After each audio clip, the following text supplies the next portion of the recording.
All right, let's get started. So hello everyone, welcome to the theater session on optimizing load performance with SQL Data Warehouse. My name is Kevin, and I'm a program manager on the Azure SQL Data Warehouse product team, where I've been primarily involved in monitoring, tooling, and supportability of the service. So before we get started, can I get a quick raise of hands on who here is developing an analytics solution with SQL Data Warehouse? All right, who here has loaded into SQL Data Warehouse using Polybase? All right, so I do see a few hands. Hopefully, everyone who just raised their hand, this isn't just a review for you all.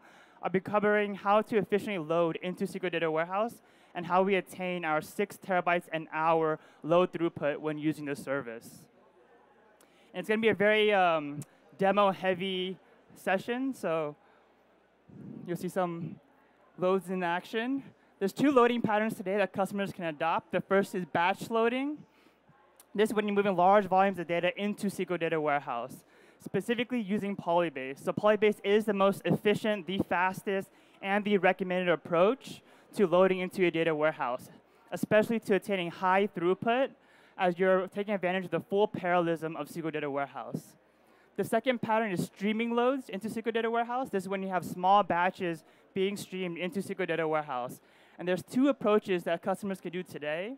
The first is regular bulk insert, which goes through one node before distributing across the data warehouse. This is not recommended as it goes through the control node, and it's not leveraging the full parallelism of SQL Data Warehouse. And the second is Databricks. So I'm just curious, who here has heard of Databricks? OK, so today we recently announced the structured streaming support from Databricks into SQL Data Warehouse. And what's great about this announcement is that the connector from Databricks into SQL Data Warehouse uses Polybase under the covers. So if you have kind of these near-time analytics scenarios or having requirements around streaming data into SQL Data Warehouse, Databricks structured streaming is the way to go. There's other streaming services today do not leverage Polybase under the covers. And so I do want to just dive into a quick demo already with Polybase and how to load efficiently into SQL Data Warehouse. And I do want to demonstrate different loading rates depending on the file formats that you're using when loading into SQL Data Warehouse.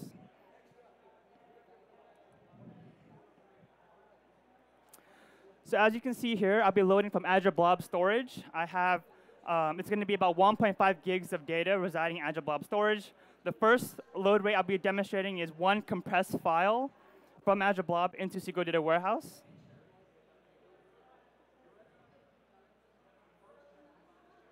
And the second load rate I'll be running after this completes is the uncompressed file of that same data. The third one I'll be showing is that same file, but split across 60 different files, right? And while we're waiting for this to complete, I've already created all the kind of necessary external objects that's required to load into SQL Data Warehouse. So when loading and using Polybase, you have to create a database scope credential, an external file format, the external data source of where the data resides in, and finally, what that data looks like in Azure Blob Storage. And this basically establishes a bridge from SQL Data Warehouse to Azure Blob Storage. Now that's complete, I'll be running my uncompressed load. And while we wait here, I do want to just show what's residing in Azure Blob Storage just for some transparency. So as you can see here, this is the file that's uncompressed. It should be about 100 megabytes.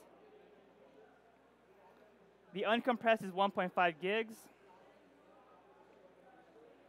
And that same file split across 60 different files, right? And as we wait real quick, this is using Azure Data Studio, which just recently announced general availability of Azure Data Studio, which is a great tool for ad hoc querying today. And then finally, I'm going to be running my uncompressed split load, which should just take a few seconds.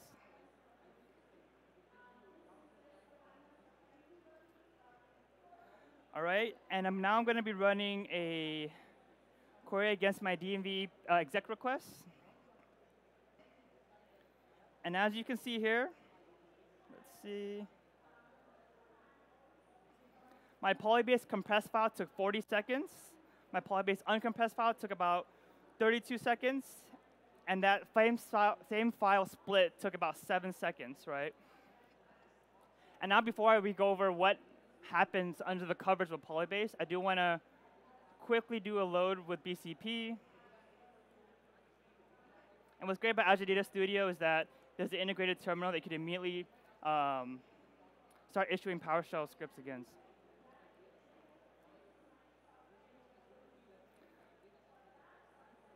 All right, so going back to the slide. So I do want to cover what was happening underneath the covers when using Polybase, right? So this is the architecture of SQL Data Warehouse. You have one control node when you connect to. You have multiple compute nodes. And on each of the compute nodes, there's something called DMS, which is the Data Movement Service.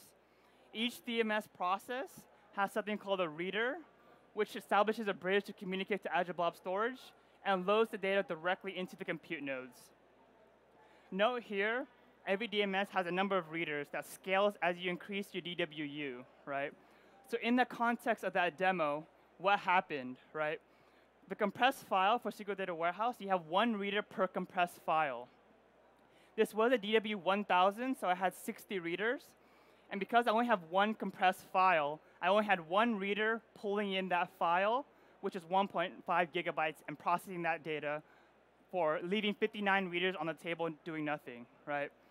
You can have multiple readers for a non-compressed file. However, it will pull in 512 megabyte chunks of that file to process. So in this case, because it was 1.5 gigs residing in Azure Blob Storage, I was only using about 3 readers, leaving 57 readers on the table, right? And then finally, because I split the third load rate, because I split across 60 different files, each reader was able to pull in one file, maximizing the parallelism within SQL Data Warehouse, right? So the best practice here is to split your data across multiple files. Each file should have at least one reader. And this is what we've been seeing a lot from a lot of our customers who upload just gzip files and just really not taking advantage of the parallelism when using Polybase with SQL Data Warehouse. And as you can see here, if you go back to the demo,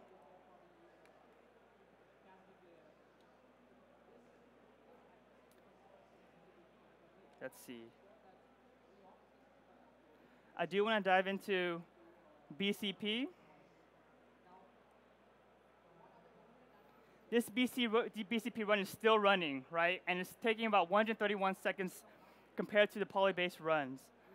And what's happening with BCP is that when you're using single-gated client tools like bulk insert, Azure Stream, Analytics, let's see, Storm, they're all using bulk insert under the covers, which connects directly into the control node before distributing the data across the entire system. So you can become bottlenecked on the control node. But if you do have streaming loads with SQL Data Warehouse, we just announced, again, the structured streaming support with Databricks. This is leveraging, so after the past few months, actually, the team has been very engaged with the Databricks team to enhance the existing SQL Data Warehouse connector, which leverages Polybase under the covers. And from a high-level streaming solution perspective, this is kind of how it looks like with Azure when you're streaming data with Azure Databricks. Say you have telemetry being emitted to Azure Event Hubs, or it could be Kafka as well. It gets pushed into a data frame within Azure Databricks. Azure Databricks then connects to Azure Blob Storage, dumping the data into Azure Blob Storage. And then Databricks connects to SQL Data Warehouse to initiate Polybase into the compute nodes, right? So again, if you have requirements or you have customers requiring to stream data into SQL Data Warehouse in micro batches, the best recommended service right now is structured streaming with Databricks, as it leverages the full advantage of Polybase and taking advantage of the entire parallelism of the system. So now I do want to show this in action today. This was a live demo that we just put together a few days ago.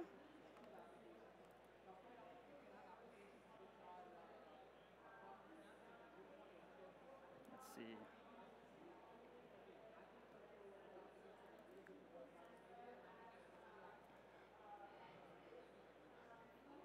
So I'll be streaming my data in a database, in my data warehouse called loading, specifically in this table called stream CI. Currently right now, I have a decent amount of rows. I would truncate this row just to prove that I have 0 records in this table.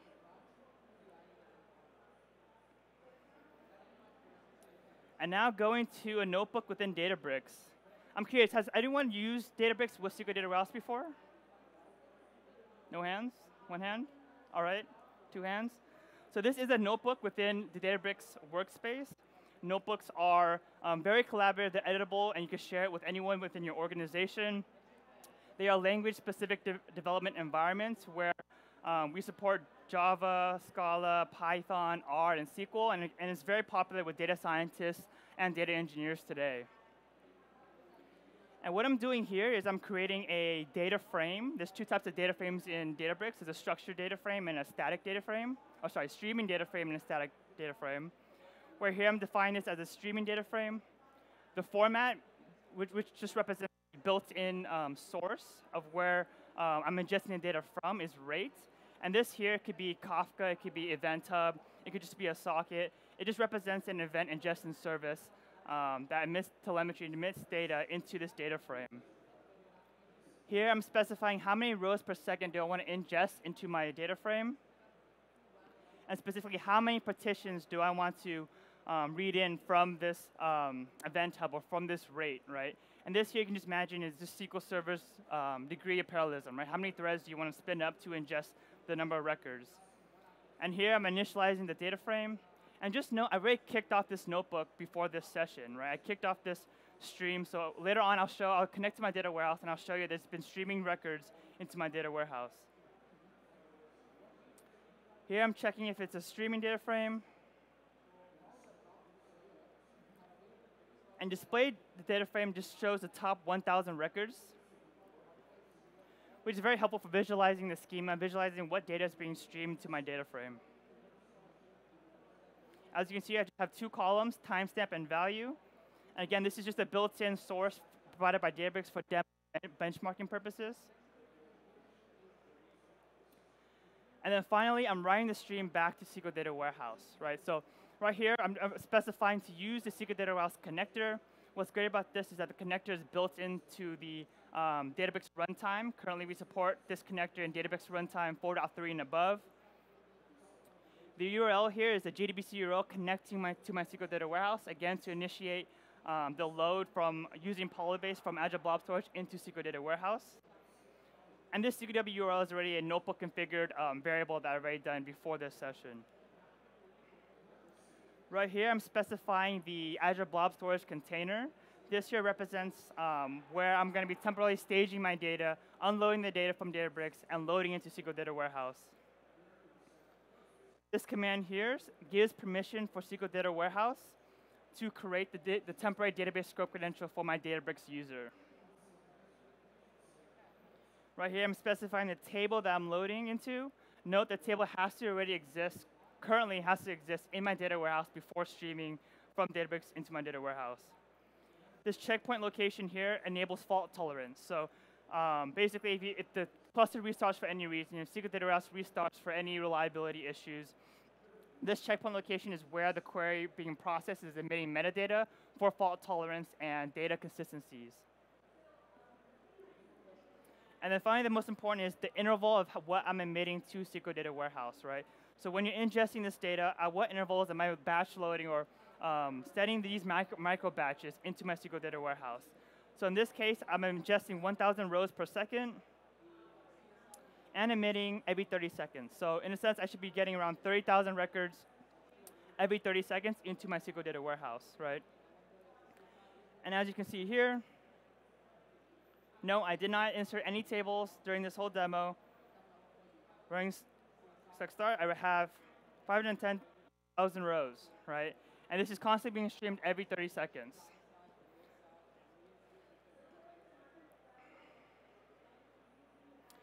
And if you want to monitor your chart or kind of your Spark jobs, you have two charts available in the notebook. You have the input rate, which is, again, the number of records you're ingesting every second. You have the processing rate, which measures how many records the Spark jobs are processing today. And you have the batch duration. This batch duration is basically measuring from the moment at the end of that interval, when does the external tables and external objects are being created? When do they get dropped, right? When is that complete? When is that load complete? In this case, it takes about 16 seconds. And this here was defined. I ran this into my SQL Data Warehouse instance before this demo. And then here I'm configuring my session variables and configurations to connect to my data warehouse. All right.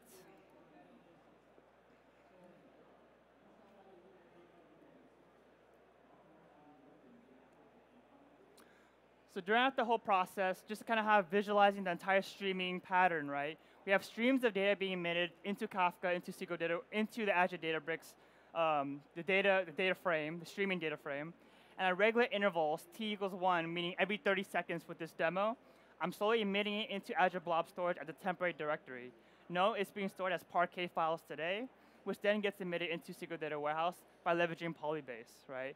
And this is the pattern that happens over and over again as we constantly stream data into SQL Data Warehouse.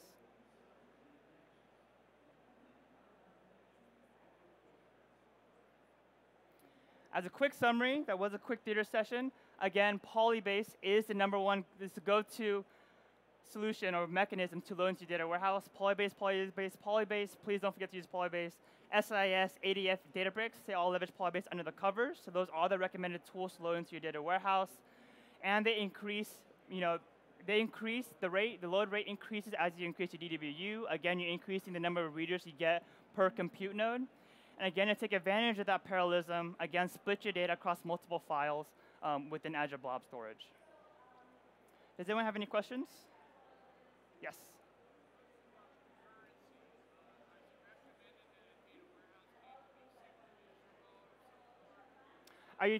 So I can't wait here, but you're talking about concurrency with SQL Data Warehouse, right? Yes, it does take up concurrency slots, if that's what you're asking. Today we support 1 to 28 concurrency with SQL Data Warehouse. The streaming with Databricks does take up concurrency slots similar to any other load process you do with Polybase. Yeah. Yes. Yeah, so the question was, can Polybase only use Blob Storage as a source? So Polybase can use Azure ADLS, Azure Data Lake Storage, and Azure Blob Storage today. That's all today, yeah. Any other questions? Yes.